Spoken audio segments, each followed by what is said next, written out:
Hello everyone. This video was filmed the first week of March 2020, back when everyone in the United States, at least, was still like, so this virus thing, huh? Wonder how that's gonna go. Bad. It's gonna go bad. And we held off releasing this video because it's about restoring a severely decomposed body. And for a while, funeral homes weren't restoring any bodies. They weren't even having viewings, period. But I think that the information presented in this video is fascinating and, in a strange way, timeless. Something I've found working in funeral service is that families can handle many difficult things while viewing a body. But one thing that they can't handle is severe decomposition, as illustrated here by a series of unfortunate pigs. The odor, the visuals. They may be elderly people who weren't found, or suicide or drug overdoses. It takes a very high level of embalmer to even attempt restoring a body like this. And one such embalmer is your friend and mine, Monica Torres.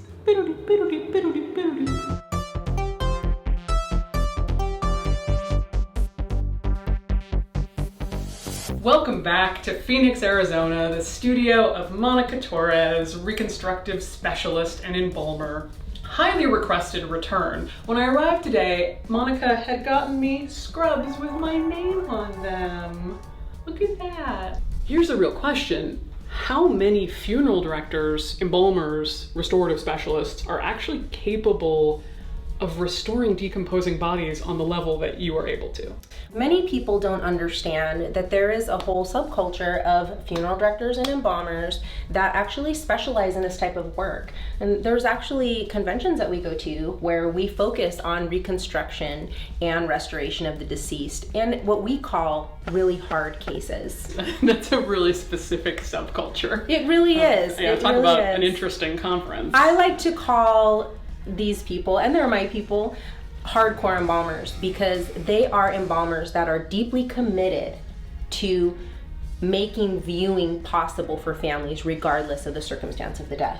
Now let's talk about some of the tools and concepts that you work with to make this happen. First comes preservation of the body. You need embalming, and from my understanding, you need pretty caustic, serious chemicals to be able to embalm a severely decomposed body. Yes, so when it comes to these types of cases, those chemicals that I use are going to be really the hardcore chemicals that these chemical companies are providing for us. Hardcore chemicals for hardcore embalmers. What does a high index fluid mean? High index fluids are fluids that are going to offer a more in-depth preservation. More chemicals. Stronger chemicals. Rock'em meaning making them rock solid.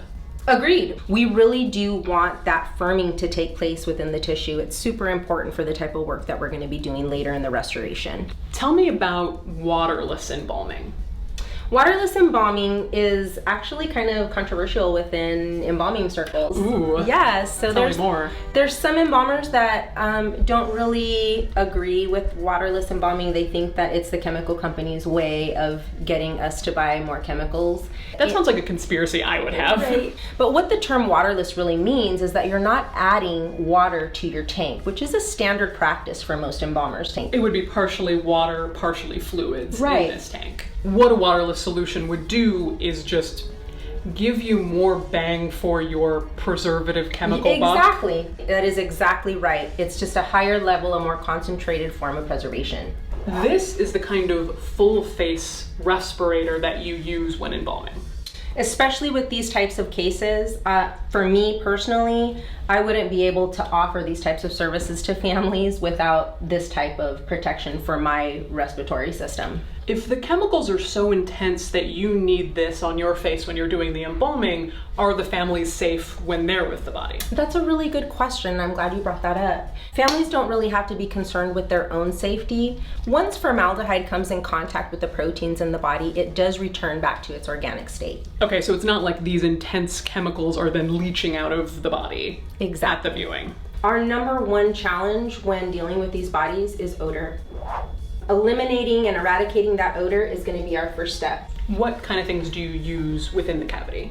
We typically will use a paraformaldehyde, which is the solid form of formaldehyde. It looks like birdseed. It kind of looks like bird seeds, exactly. But I personally really like to use a little bit more natural type of products, and I will even use essential oils many times. Tea tree oil or clove oil. That's so funny to hear, because this is what home funeral people and natural burial people use too. It's like essential oils on the body, and it's it's funny to hear someone like you who does such an intense restoration of the body be like, yeah, and we finish with some light peppermint oil, tea tree oil. And you, like me, do not enjoy the mortuary products that make you smell like a lemon scented bathroom or like cherry magic. Right. Exactly. Well, it's sort of too sickly sweet. Right. Which in a way is all too similar to what decomposition smells like, which is a sickly sweet. Sweet smell. Absolutely. What does decomposition smell like to you? Decomposition. There's nothing like it. There really is nothing else like it. There really is nothing like it, to be honest. Let's talk about maggots. What do you do if there are maggots, and are you worried that they are going to escape during the viewing? Maggots are one of those things that is an embalmer's worst fear. Maggots are a big deal, and the reason why is because they're so hard to kill. They're sneaky. They sneak up on you. So the last thing we want is for insects to be coming out of the nose or the mouth or the ears. And so we do take extreme measures to make sure that those insects are nowhere in sight and they're dead. Where do the maggots tend to hide? Primarily, I've noticed that they will kind of lodge in the throat area, in the nose, and any of the other orifices that you can really think about. That's where they will typically kind of like to hang out.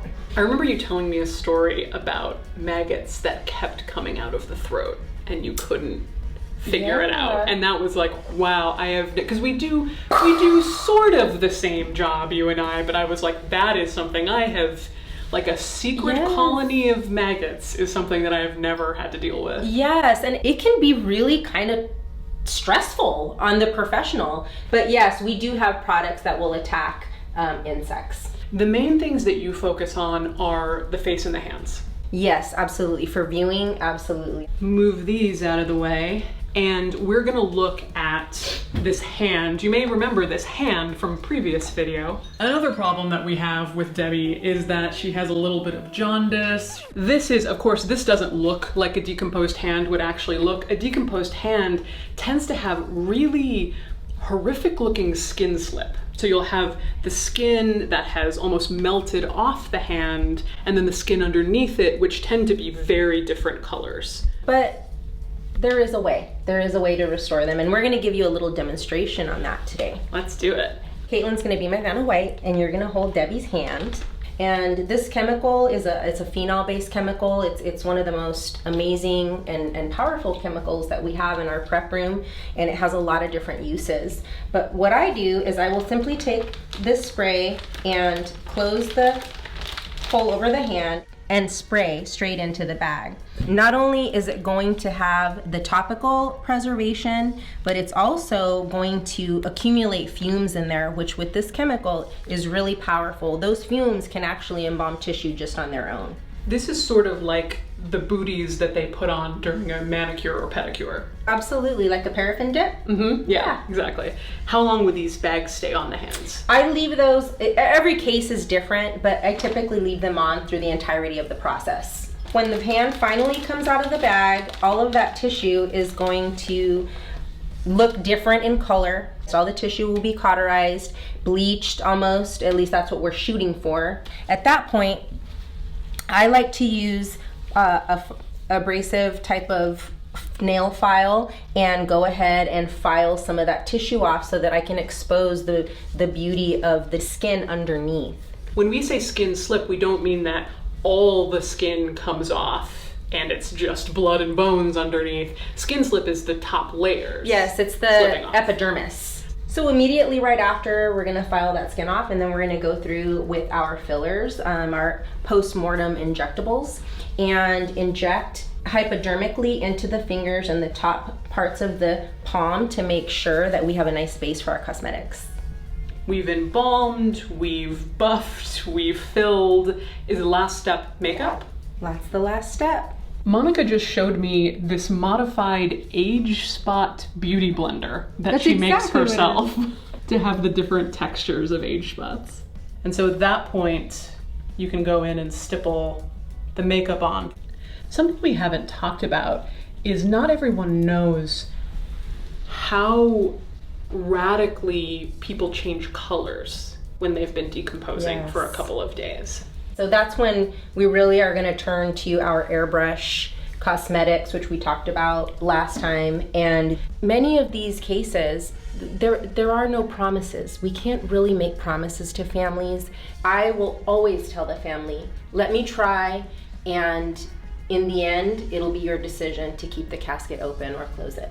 The future of embalming, as much as I would like to say, I'd like to see this dark art continue on as an American tradition, I believe that more and more embalmers are going to be preparing unembalmed bodies. My funeral home is going to continue to present mostly unembalmed bodies to our families, but the fact that in those very hard times with those decomposed cases, I wouldn't have had to say no if I had known a specialist who could do the high level restoration work. And that doesn't mean that the family would necessarily say, yes, I sign off on all of it, but giving them that option is giving them power. Giving families options, giving them the information they need to make a decision that's right for them. So if they say, I want to see Dad no matter what, Monica Torres. If you are a funeral professional or even a family and you're interested in taking some of these classes, I would follow you on social media, because I think that's where you announce them most often. So follow her on social media. I'll have all of those linked below, and when she has classes that she's going to release online for the wide world, you'll be the first to know. This video was made with generous donations from death enthusiasts just like you.